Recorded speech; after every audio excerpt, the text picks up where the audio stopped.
Hello, I'm Graham Fitch, and I'm going to be talking to you a little bit about quick studies, which is for me an extension of what we do when we prepare a sight reading test.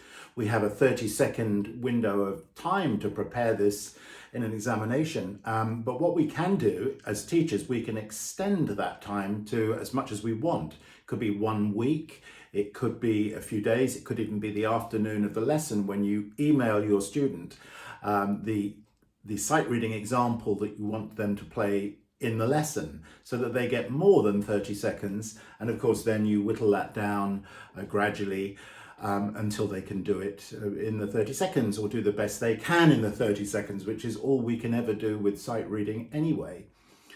One of my colleagues was such an outstanding sight reader that he could virtually read anything.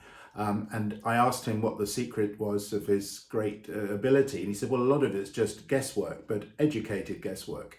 In other words, he'd learned a lot of music in his time, of course, and could fill in gaps as he wanted. So my idea with my own students is to give them quick studies, which it could be, as I say, the week before the lesson, or it could be just a few days. I would email them the test and have them do what they needed to do in the interim to prepare the test for the lesson. I think when we're learning exam pieces, or if we're on the treadmill of examination preparation, what tends to happen is that we get fixated on polishing and finessing just a few pieces.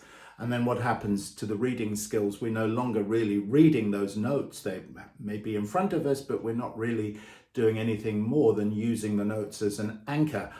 So with the quick studies, the idea is to keep them reading all the time. So every week they've got something new to read. And in the lesson, even if it's just 30 seconds, just reading over and over. And I'm reminded of my own background in having to play something at sight. When I was a postgrad student in New York, I played for Metropolitan Opera tenor, his studio, and it involved me sitting there for a whole day on a Saturday reading literally anything that was thrown at me. And after a while I got really good at it. It was because I had to keep going no matter what. So as long as we are regularly reading, it doesn't matter whether we're learning quick study pieces or doing test pieces from the exam, the secret is to keep reading.